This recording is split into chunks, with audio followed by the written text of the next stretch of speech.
I am 76 years old, and I was married for 42 years to a woman whose handwriting I'd recognize anywhere, but whose deepest thoughts I never once heard out loud. I'm sitting at my kitchen table right now. It's covered in junk. The kind of junk that accumulates when two people live in the same house for 4 decades and never throw anything away. Rubber bands so old they snap when you touch them. Dead batteries. Coupons that expired during the Clinton administration. Keys to doors I can't even identify anymore. I've been cleaning out this drawer for about an hour because that's what you do when someone dies. You go through the drawers. You touch every useless little object they touched, and you pretend it's productivity, when really it's just grief wearing work gloves. And then I found it. Inside a faded anniversary card, our 25th from 1998. There was a folded piece of paper, notebook paper, lined, torn from a spiral, the little frayed edges still hanging on the side.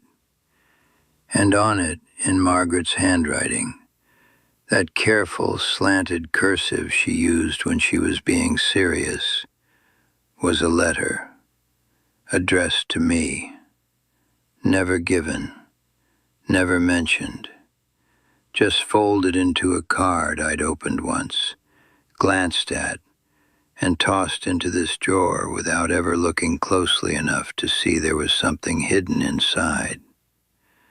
The ink is faded now, blurred in places where the paper got damp at some point, probably from the leak under the sink we didn't fix until 2003. And my hands stopped moving the moment I read the first line. We were married 42 years. People called us lucky. They called us the real deal. But I'm holding the proof right now that luck and love are not the same thing. Not even close. Let me tell you about us. 1981. I was 24. Margaret was 22. We got married in June at a church neither of us attended regularly, in front of people who gave us dishes we didn't need and advice we didn't take. We were blue-collar. I worked at a printing plant. She worked the front desk at a dentist's office until the kids came. We had a modest house with a screen door that slapped shut so loud you could hear it from the backyard. She kept the radio on in the kitchen. Always AM, always oldies. The house smelled like her perfume and whatever she was cooking. And on Sundays, we'd have her parents over for dinner, and everyone would sit around that table and talk about nothing important, and laugh like that was enough. And you know what? I thought it was enough. I really did. Because here's the lie I believed. Here's the one that ruined everything so slowly I didn't even notice the walls rotting until the whole thing was ready to cave in. I believed that a good marriage was one where nobody fights. That's it. That was my entire philosophy. Don't raise your voice. Don't argue. Don't bring up the thing that's bothering you because it'll pass. Swallow it. Change the subject. Leave the room if you have to. But for God's sake, don't fight. Because fighting means something's broken, and I couldn't handle broken. My parents never fought. You know why? Because my mother never spoke up. Not once. She just absorbed. She just folded everything inward and smiled and put dinner on the table and died at 61 looking 80. And my father stood at her funeral and said, We never had a single argument. Like that was a trophy. Like that was proof of love, instead of proof that one person spent 35 years drowning quietly, while the other one stood on the shore, congratulating himself on how calm the water looked. And I married Margaret, and I did the exact same thing. And she let me, because her family was the same. Silence wasn't emptiness where she came from. It was manners. It was strength. It was what good people did. So we built a marriage on avoidance. We built a life on changing the subject. And from the outside, God, from the outside, it was beautiful. 2 kids, birthday parties, vacations to the lake, Christmas mornings. Neighbors borrowed sugar from us. People at church said they wanted what we had. They didn't know what we had. We didn't even know what we had. We had 42 years of things unsaid, stacked up like newspapers in a room no one ever opened. Now let me tell you about this letter, because this is where I need you to listen carefully. It was 1998, our 25th anniversary. I remember that night with the kind of clarity that only comes when you realize, decades later, that a moment you treated as ordinary was actually the hinge your entire life swung on. I made reservations at an Italian place across town. Not fancy. White tablecloths, candles in those red glass holders, a waiter who called everyone folks. Margaret wore a blue dress I'd seen before. She'd done her hair. She looked beautiful. And I think I told her that, but I'm not sure anymore. I might have just thought it and assumed she knew. That was my specialty, feeling things deeply and expressing them not at all. We sat across from each other. The chairs creaked against the tile floor every time one of us shifted. We ordered the same thing we always ordered because that's what 25 years does. It makes you predictable, and you mistake that for comfortable. The bread came. We both reached for it at the same time and laughed a little. And then the silence set in. Not an awkward silence. Worse, a practiced one. The kind of silence 2 people build over decades like bricklayers. One quiet dinner at a time. One swallowed comment at a time. One, it's fine at a time.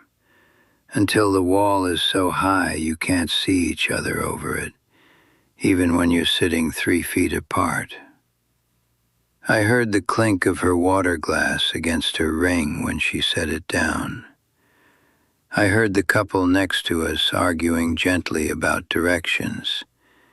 And I remember thinking, at least we don't do that. Like that was something to be proud of. Like the absence of conflict was the same as the presence of love. We exchanged cards at the end of dinner. She handed me hers. I opened it, read the printed message inside. Something about 25 years of love with flowers on the cover. And I said, "That's nice, Mags. Thank you." And I put it in my jacket pocket. And we drove home. And she went to bed. And that was our 25th anniversary. I didn't see the folded letter inside the card. I didn't look. I just didn't look. Margaret wrote that letter late at night. I know because of how the handwriting changes halfway through. It starts controlled, neat, careful, and then it gets looser, faster, more desperate, like she started writing with her manners and ended writing with her chest. She wrote about the early years, about giving up her job not because she wanted to, but because I assumed she would, and she never corrected me. She wrote about the overtime, how I worked 60-hour weeks for a decade and came home proud of the paycheck, but never once asked her what those 10 hours alone every night felt like. She wrote that she used to stand at the kitchen window after the kids went to bed and watch the street get dark and feel a kind of loneliness that didn't make sense because technically she wasn't alone. She was married. She was in a house full of people. But loneliness doesn't care about technicalities. She wrote about a moment, one moment, sometime around 1991, when she packed a bag, a small bag, just enough for a few days. She put it in the trunk of her car and drove to the grocery store and sat in the parking lot for an hour, engine running, trying to decide if she was the kind of person who leaves. She decided she wasn't. She went inside, bought milk and bread, drove home, unpacked the bag before I got back from work, and never said a word. She carried that for 7 years before she wrote this letter. 7 years of sitting across from me at that table, passing the salt, discussing the kids' grades, watching television in the same room on separate couches, and never once saying, "I almost left you, and I need you to understand why." And the letter, it doesn't end. That's the thing that breaks me. It doesn't end with a conclusion or a demand or even an accusation. It just stops, mid-sentence. The last thing she wrote was, "I just need you to," and then nothing, a dash, white space, the rest of the page completely blank. She couldn't finish it. She couldn't even finish asking for what she needed because we had spent so many years not asking for things that the muscle for it had atrophied completely. She folded the letter. She put it in the anniversary card. Maybe she hoped I'd find it. Maybe she hoped I wouldn't. I'll never know, because I never asked, and she never told. Margaret died 14 months ago. Lung cancer. It was fast, the kind of fast that feels like a punishment. 8 weeks from diagnosis to funeral. She spent the last 3 in a hospital bed that we set up in the living room because she wanted to be near the kitchen, near the window, near the place she'd stood all those nights watching the street go dark. I sat beside her every day. I held her hand, and we were quiet, the same way we'd always been quiet. And I told myself it was peaceful.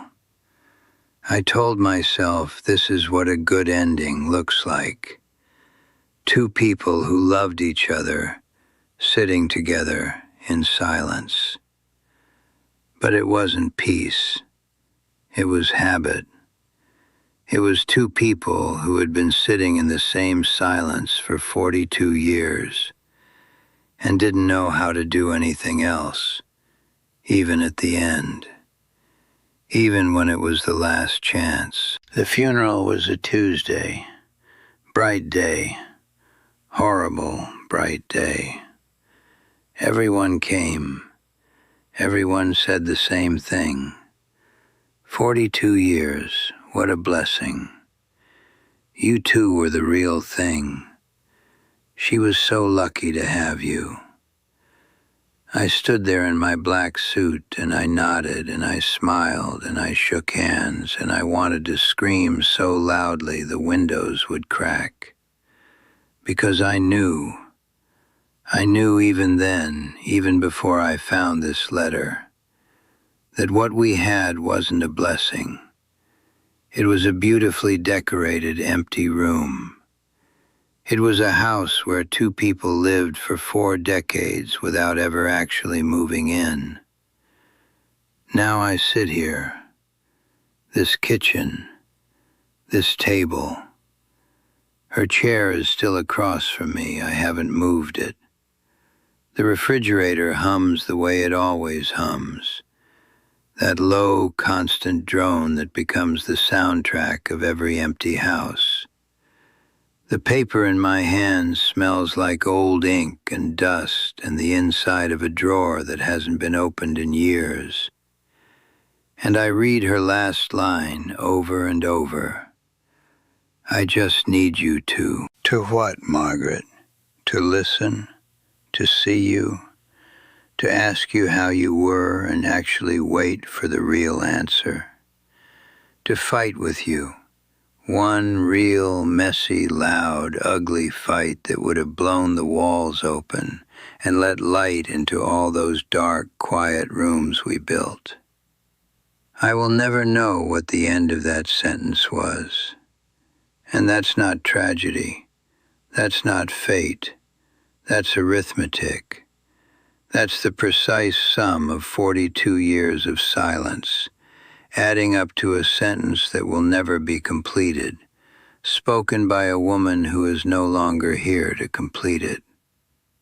This letter mocks me, not loudly. Silence never mocks loudly. It just sits there, on the table, next to a cold cup of coffee and an empty chair. And it asks me the question I spent my whole marriage avoiding. What was she going to say? Now I'm talking to you. Yes, you. Right now. Whoever you are. Wherever you're sitting. However long you've been with the person you're with. I need you to hear me. You think keeping quiet keeps the peace. It doesn't. It keeps the distance. Every time you swallow the thing you need to say, every time you change the subject, leave the room, tell yourself it's not worth the argument. You're not protecting your marriage. You're building a wall, one brick at a time. And the wall won't come down when someone dies. It'll just stand there, in an empty kitchen, with you on one side and everything you should have said on the other. That conversation you've been avoiding, the one about the resentment, the loneliness, the sacrifice nobody acknowledged, the thing you almost said last Tuesday at dinner, but didn't because the timing wasn't right. The timing will never be right. Say it anyway. Say it tonight. Say it ugly. Say it stammering and imperfect and shaking. Say it in the car. Say it in bed. Say it standing in the kitchen with the radio on. But say it out loud with your voice. Not in a letter you fold up and hide inside a card and pray someone finds someday.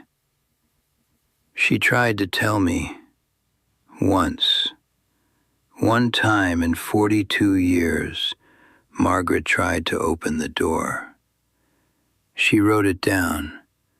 She put it in my hands. And I didn't even unfold the paper. I threw it in a drawer with the dead batteries and the expired coupons, and I walked away. And she never tried again. Don't you understand what that means? She tried once, and I missed it. And she decided that once was enough evidence that I would never hear her. So she stopped. She stopped trying, and I never noticed because the silence sounded exactly the same as it always had. That's the thing about silence. It doesn't change pitch when someone gives up inside it. It just continues, smooth, calm, deadly. I would give anything, everything, every single day I have left to sit across from her one more time and say 5 words. What do you need, Margaret? That's all. 5 words. That's what 42 years came down to. 5 words I never said. You still have time. You still have a person sitting across from you, breathing, waiting, maybe folding up their own letter right now, because they've decided you'll never ask. Prove them wrong. Ask tonight. Ask now. Don't let them put it in the drawer. Because I am 76 years old, sitting alone in a kitchen that smells like dust and old paper, reading a dead woman's unfinished sentence. And I am telling you, there is no pain on this earth like reading the words, I just need you to, and knowing you will spend the rest of your life without the ending. Don't wait. Unfold the paper. Have the conversation. Before the drawer is all that's left.